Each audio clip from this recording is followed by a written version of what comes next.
Hello and welcome to the WIHS Journal, Public Affairs from 104.9 FM. I'm Paul Kretschmer. In the second of 2 days about caregiving with Peter Rosenberger, who's been taking care of his wife as a caregiver for over 30 years now. He has redeemed me, and he even redeems my mistakes, and weaves them into something extraordinary. And I don't know how he does it. I don't know why he does it. I'm just grateful that he does it.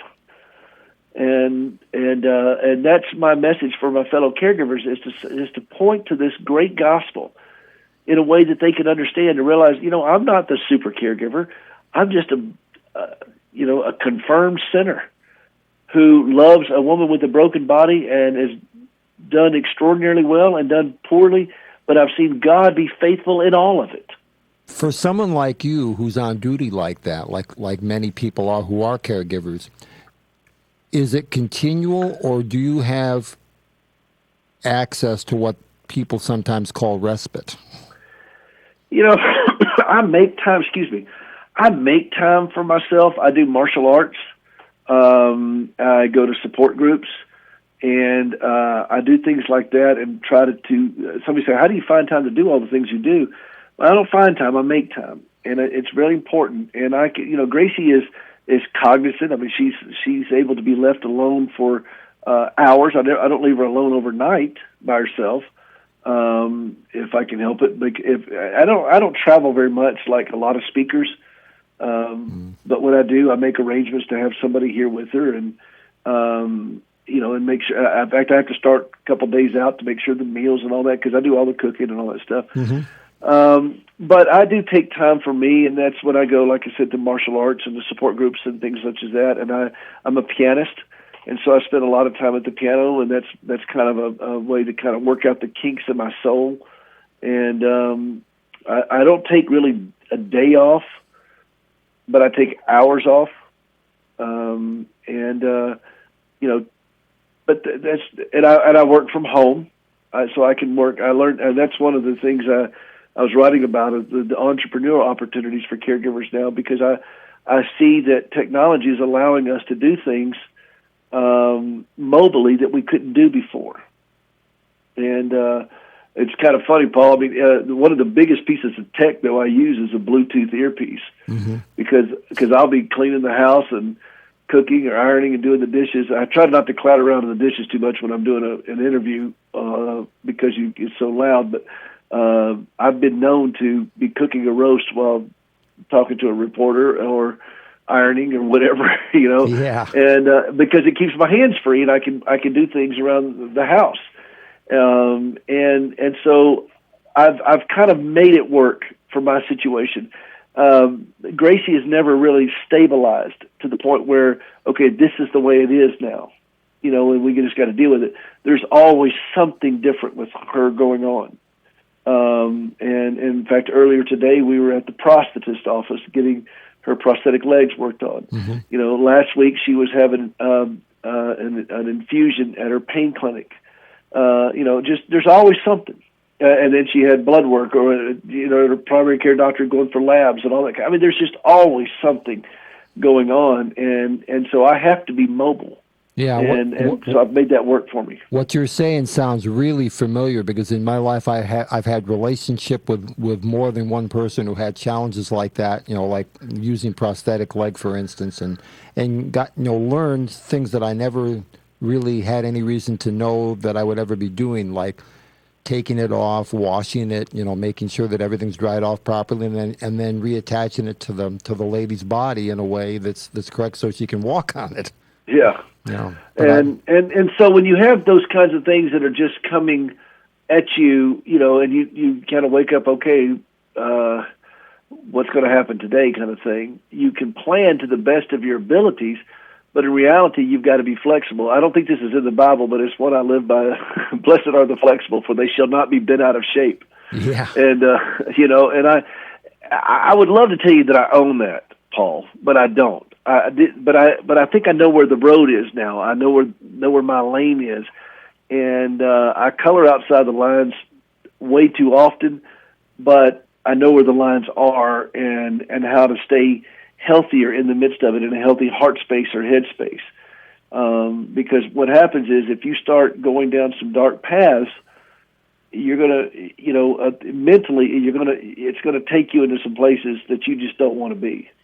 And a lot of caregivers are there, and that's why I do my show. That's why I write my books. That's why I go out and speak. That's why I'm doing your show, because there are people listening right now who are truly at their wits' end. They are so frustrated. They are so hurt.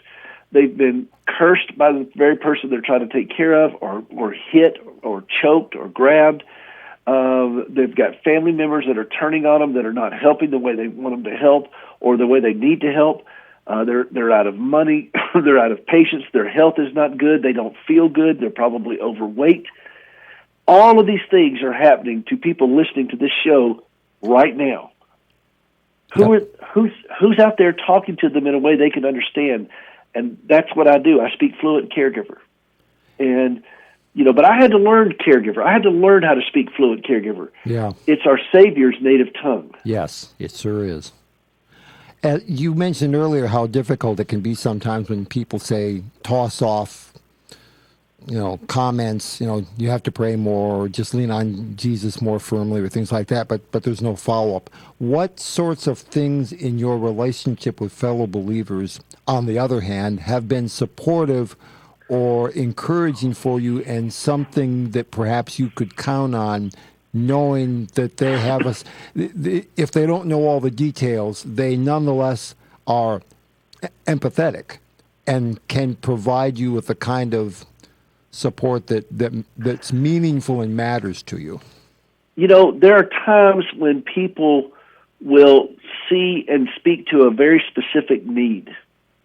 I come from I heard a great speaker coach one time tell this. I don't remember where I heard it, but I just heard it, I either read it or heard it from a speaker coach. Said, if you speak to everyone, you speak to no one.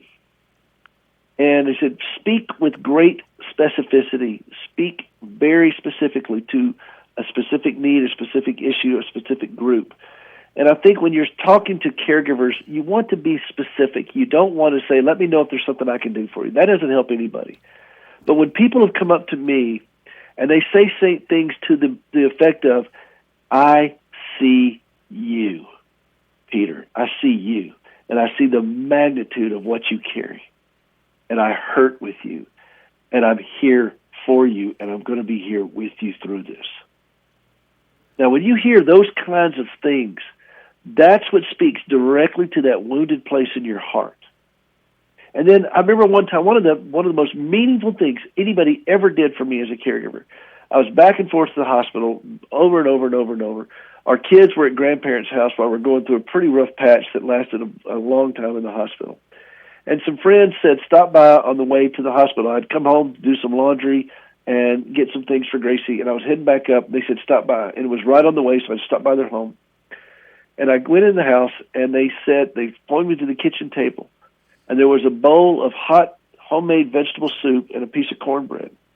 And they looked at me, and they said, this couple looked at me, and they said, your kids are safe. Gracie is safe at the hospital. Now you sit down, and you have a bowl of soup, and we'll stand guard over you. Wow. Now, that's the body of Christ. Yes, it is. Wow. That's how you do it. And it doesn't have to be something fancy. In that case, it was a bowl of soup and a piece of cornbread. And I sat there, and it makes me tear up to think about it, Paul, quite truthfully. I mean, right now, just even thinking about it, I'm thinking, wow, that was such a meaningful moment for me to realize that's how you minister to a caregiver. Thank you very much, Peter Rosenberger, for being with me on this edition of our broadcast here in Connecticut. Paul, thank you so much, and let's do this again. That concludes this two-part broadcast series about caregiving with Peter Rosenberger. For further information about what you've heard on these 2 days of broadcast, call us at 860-346-1049 or visit our website, WIHSradio.org. The opinions expressed are those of the participants, not necessarily those of the staff or management of the station. I'm Paul Kretschmer on the WIHS Journal, Public Affairs from WIHS, Middletown.